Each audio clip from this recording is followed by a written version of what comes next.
गोवर्धन तथा अन्नकूट पूजा। गोवर्धन पूजा 15 नवंबर को है।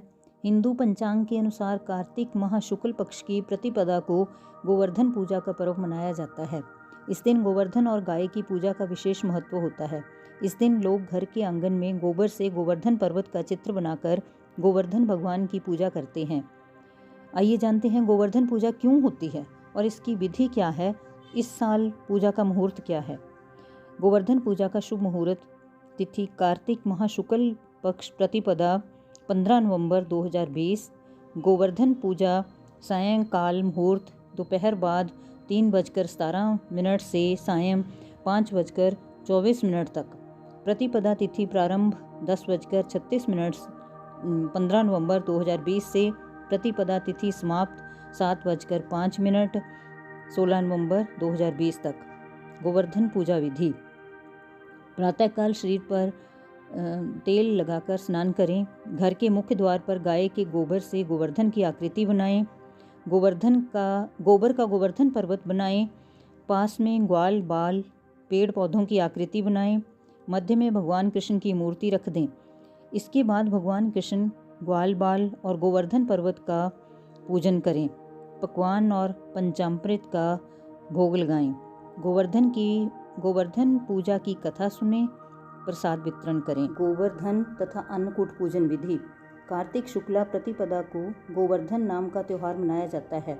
इस दिन स्त्रियां गोबर का भगवान बनाकर उसकी भली भांति पूजा करती हैं और संध्या समय अन्न आदि का भोग लगाकर दीप दान करती हुई परिक्रमा करती हैं। तत्पश्चात उसके उपले बनाकर थापती हैं और बाकी को खेत आदि में गिरा देती हैं। इसी दिन नवीन अन्न का भोजन बनाकर भगवान का भोग लगाया जाता है तथा सब अतिथियों सहित भोजन कराया जाता है। व्रत की कथा। प्राचीन काल में दीपावली के दूसरे दिन भारत में और विशेषकर ब्रजमंडल में इंद्र की पूजा हुआ करती थी। श्री कृष्ण ने कहा कि कार्तिक में इंद्र की पूजा का कोई लाभ नहीं, इसलिए हमें गौ के वंश की उत्पत्ति के लिए पर्वत वृक्षों की पूजा करते हुए न केवल उनकी रक्षा करने की प्रतिज्ञा लेनी चाहिए, अपितु पर्वतों और भूमि पर घास पौधे लगाकर हमें वन महोत्सव भी मनाना चाहिए। इसके सिवा हमें सदैव गोबर को ईश्वर के रूप में पूजा करते हुए उसे कदापि नहीं जलाना चाहिए। इसके सिवा खेतों में डालकर उस पर हल चलाते हुए अन्न औषधि उत्पन्न करनी चाहिए, क्योंकि ऐसा करने से ही हमारी और देश दोनों की उन्नति होगी। भगवान श्री कृष्ण के ऐसे उपदेश देने के पश्चात लोगों ने ज्यों ही पर्वत वन गोबर की पूजा आरंभ की, त्यों ही इंद्र ने कुपित होकर 7 दिन की अखिल झड़ी लगा दी। परंतु श्री कृष्ण ने पर्वत को अपनी चिली उंगली पर उठाकर ब्रज को बचा लिया और इंद्र को उनसे क्षमा याचना करनी पड़ी। शिक्षा।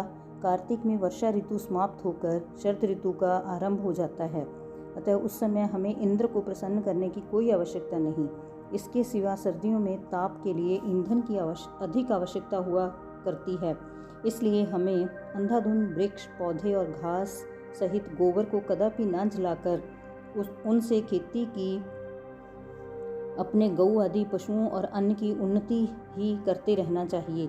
यही कारण है कि हम गोवर्धन के पश्चात उस पर वादा करते हुए प्रतिज्ञा करते हैं कि हम गोबर को उपयोगी मानते हुए उसे खेतों में डालेंगे और उसमें अन्न आदि बोकर उस पर बैल चलाएंगे तथा आपत्ति काल के सिवा उसे कभी न जलाएंगे। इस प्रकार गौ वंश की उन्नति के लिए घास और पौधे लगाकर सदैव वृक्षों की रक्षा करते